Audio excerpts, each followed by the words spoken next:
Monster Hunter 3 Ultimate was our game of the year last year, but apparently there are still some people out there who haven't played it. Now, there is a demo available in the Nintendo eShop, but it doesn't really explain the game at all, it just throws you into two difficult fights and there's no real context. So I thought I'd make a video to explain why we love it so much. There's a lot of stuff in the game. There are lots of systems at play, and I don't want to get bogged down explaining every little thing. So I'm just going to set some context and then go and do a typical hunt. This is Moga Village, which is basically the hub area of the single-player game. There's an underlying story about how the island has been rocked by earthquakes, and the elders of Moga Village believe that it's due to an ancient sea monster called Lagiacrus, so they appeal to the Hunting Guild for help, and then they send your character to come and investigate, and if necessary track down and kill the Lagiacrus. In practical terms, Moga Village is a place where you come to buy new equipment, manage resources, and forge new weapons and armor, which is where the bulk of your kind of character development comes from.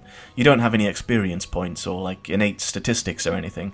All of your unique personal traits of your character are derived from the armor that they're wearing, and to a lesser extent by the weapon that they're carrying.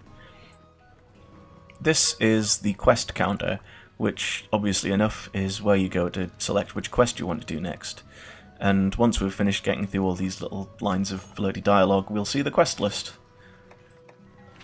Today we are going to do Bear Trap, which is a lower level quest in which we have to capture an Arzuros, which is kind of like a big blue bear with spiky paws.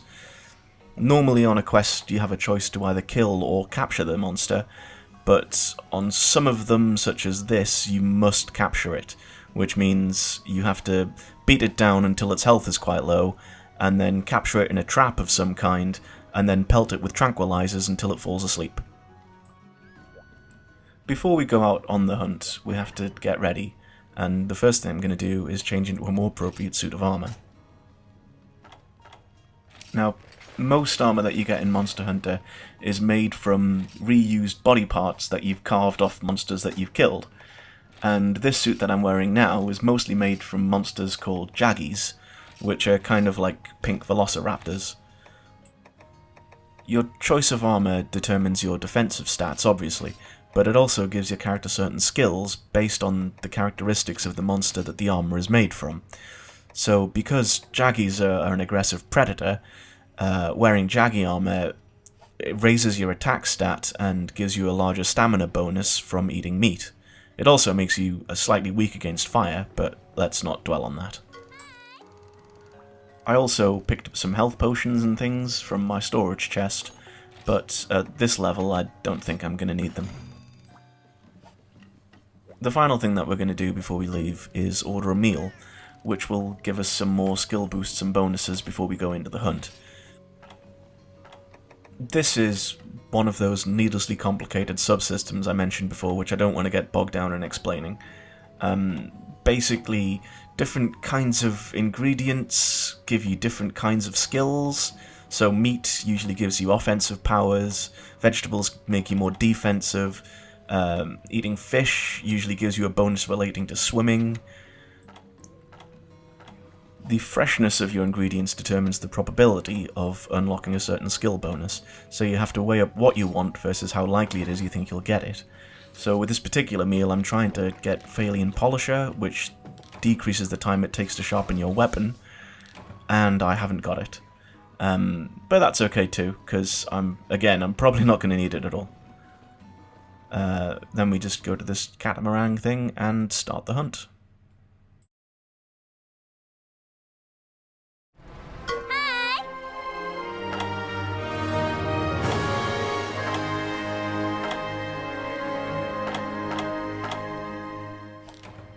Okay, here we go. So, because this is a low rank hunt, we have another box here which is full of items that will help us on the hunt. You'll see I've picked up a map, which makes a big map appear in my UI, and there's a mixture of like regular items that we can keep and what they call supply items, which you have to return at the end of this hunt, whether you've used them or not. I'm probably not going to need all these items that I've picked up, but the game kind of teaches you to be prepared for the unexpected, especially in the higher level quests that I'm used to.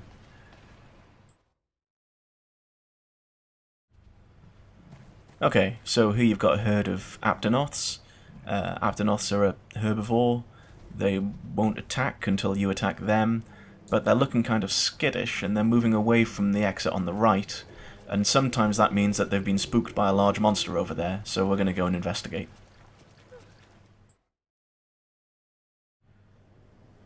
Nope, nothing here. So we'll go back. Try somewhere else. I should explain that the reason the map is broken up into small areas is, I think, due to the technical limitations of the original games. I think the reason the map is broken up into these small areas is kind of a legacy of the original game's hardware limitations. These days we're all used to sort of seeing giant dragons flying around in Skyrim, or seeing like lots of players having huge car crashes in Grand Theft Auto and things like this. But on a PS2 or a PSP, you can't really do that so easily. But by limiting the size of the areas and the number of characters that you're loading up into the game's memory, it means you've got more system resources that you can spend making the giant monsters look good, which is obviously where the real sizzle of the game comes from. Anyway, let's kill this dude. The first thing I'm going to do is try and sneak up on him and close some of the distance before he spots me.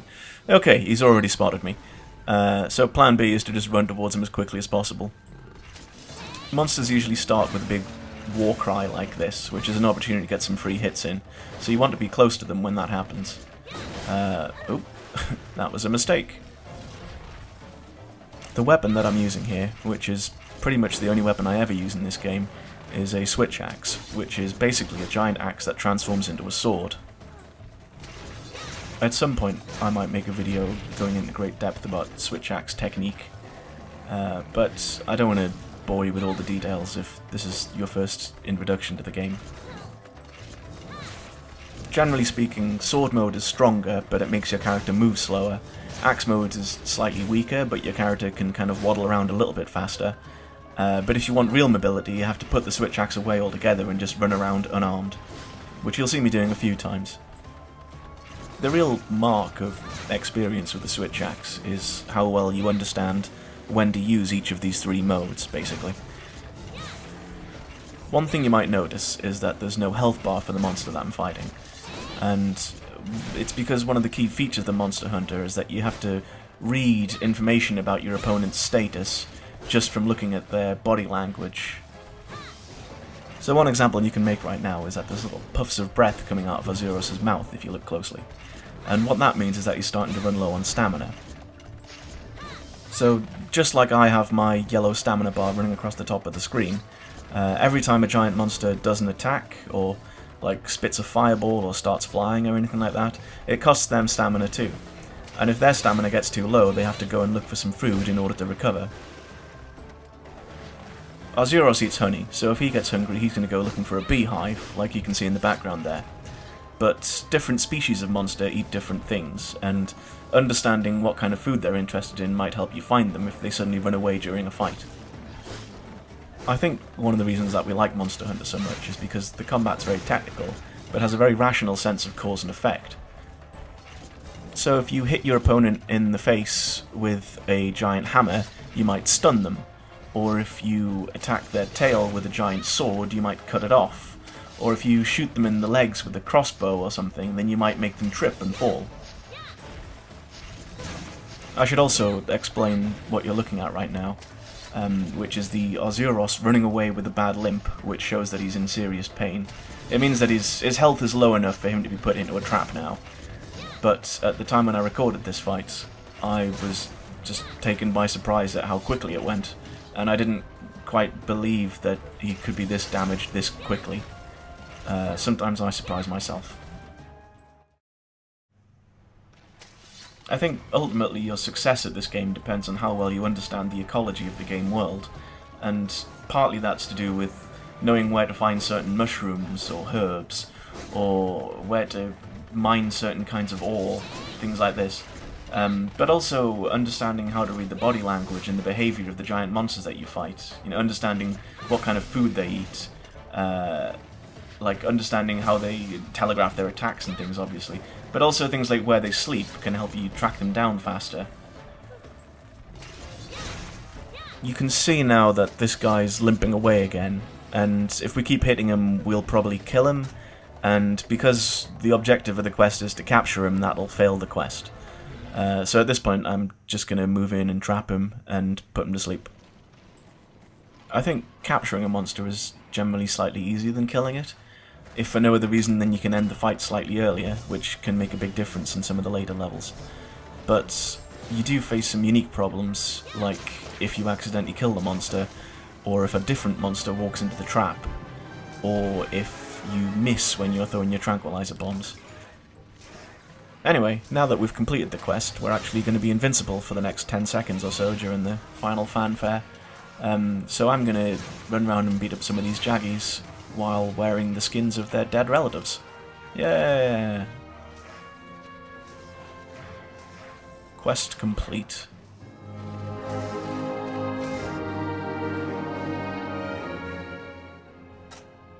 Once you complete the quest, you're given some crafting materials taken from the monster's body, which you can then use to craft more armor or new weapons or do upgrades and things. Or you could like sell them at the shop and then use the money to buy the things, stuff like that.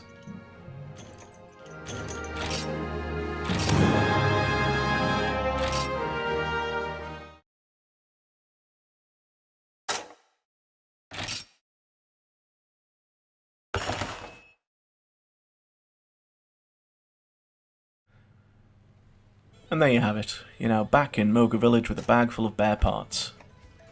What you would do here is do any housekeeping stuff, managing your inventory, or doing any crafting or upgrades you need to do, and then sign up for a new quest, and then repeat. And that's Monster Hunter. Hope you've enjoyed the video.